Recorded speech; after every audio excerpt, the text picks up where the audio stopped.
জীবনের প্রতিটি সমস্যার উত্তর আছে গীতায়। জীবনের নানা ঘাত প্রতিঘাতে কোথায় যেন আমরা পথ হারিয়ে ফেলি, তখনই দরকার হয় এক অদৃশ্য আলো, এক চিরন্তন জ্ঞান, যেটা যুগে যুগে মানুষকে পথ দেখিয়েছে।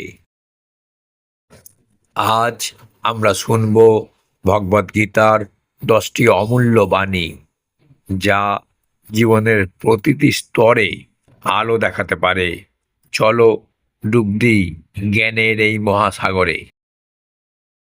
কর্মণ্য বাধিকারাস্তে মা ফলেষু কদাচন। যার বাংলা অর্থ, তোমার অধিকার শুধু কর্মে, কখনোই তার ফলে নয়। আমরা যখন ফলের চিন্তায় ডুবে যাই, তখনই মানসিক অস্থিরতা আসে। গীতা শেখায়, কর্মে মন দাও, ফল আপনিই আসবে। শ্লোক 2, আত্মা নিত্য শাশ্বত অব্যয়। যার বাংলা অর্থ, আত্মা কখনো জন্মায় না, মরেও না। আমরা দেহ নয়, আমরা চিরন্তন আত্মা। এই উপলব্ধি থেকেই আসে ভয় মুক্তি। শ্লোক 3, যোগ কর্মসু কৌশলম। যার বাংলা অর্থ, যোগ হলো কর্মে নিপুণতা। যোগ শুধু ধ্যান নয়, যে কাজ দক্ষতার সঙ্গে করে সেও যোগী। শ্লোক 4, সম দুঃখ সুখং ধীরং সৌমিতত্বয় কল্পতি। যার বাংলা অর্থ, যে সুখ দুঃখে সমান থাকে সেই মুমুক্ষু মুক্তি পায়। ভগবদ্গীতা সমত্বকে ঈশ্বরের প্রথম ধাপ হিসাবে মানে। শ্লোক 5, যদা যদা হি ধর্মস্য গ্লানি ভবতি ভারত।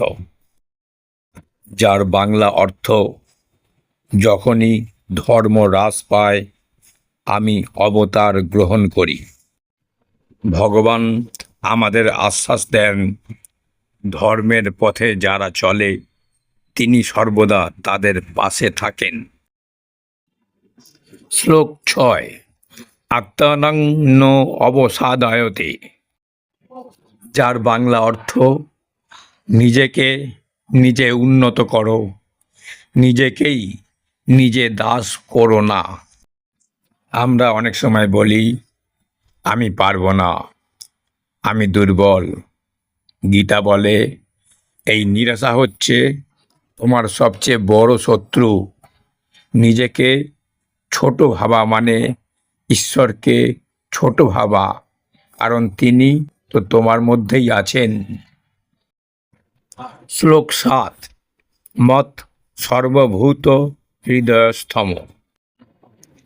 যার বাংলা অর্থ, আমি প্রতিটি জীবের হৃদয়ে বিদ্যমান। ভগবান কোনো দূরের মূর্তি নন, তিনি তোমার মাঝেই আছেন।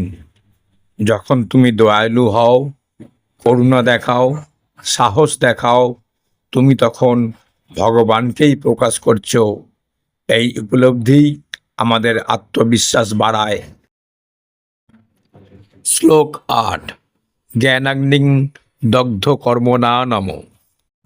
যার বাংলা অর্থ, জ্ঞানী সমস্ত কর্মফলের বন্ধন ছিন্ন করে। তুমি যদি জানো তোমার কাজ ঈশ্বরের উদ্দেশ্যে, তাহলে ফল তোমাকে বাঁধতে পারবে না। তুমি করো, ঈশ্বর দেখছেন, এই বিশ্বাস মনকে হালকা করে। শ্লোক 9, তন্মা ন দুঃখিতুম হর্ষি।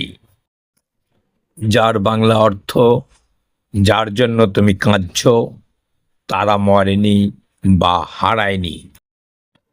অর্জুন যুদ্ধে নিজ আত্মীয়দের দেখে ভেঙে পড়েছিলেন। কৃষ্ণ তখন বলেন, তারা দেহ নয়, তারা আত্মা। আমরাও যাদের হারিয়েছি মনে করি তারা হয়তো দেহ ছেড়েছে, কিন্তু অস্তিত্ব নয়। এই ভাবনাই বেদনার মধ্যে থেকেও আমাদের শান্ত করে। শ্লোক 10। ভক্তা হমে কয়া গম, যার বাংলা অর্থ শুধু ভক্তির মাধ্যমেই আমায় পাওয়া যায়। শুধু জ্ঞান বা তর্ক নয়, হৃদয় দিয়েই ঈশ্বরকে পাওয়া যায়। যদি তুমি নির্ভেজাল ভালোবাসা দিতে পারো, কোনো শর্ত ছাড়া, কোনো স্বার্থ ছাড়া, তাহলে ঈশ্বর তোমার কাছেই আছেন। এই 10টি শ্লোক আমাদের শেখায় কিভাবে ভয় কাটাতে হয়, মন নিয়ন্ত্রণে আনতে হয়, ফলের আশা ছেড়ে কর্তব্যে মন দিতে হয়, এবং কিভাবে জীবনের দুঃখকেও এক নতুন আলোতে দেখা যায়। ভগবদ্গীতা শুধু একটা ধর্মগ্রন্থ নয়, এটা এক জীবন্ত পথপ্রদর্শক। এমনই আরও 90টা অমূল্য বাণী ও ব্যাখ্যা নিয়ে আমরা নিয়ে আসছি এক পূর্ণ সিরিজ।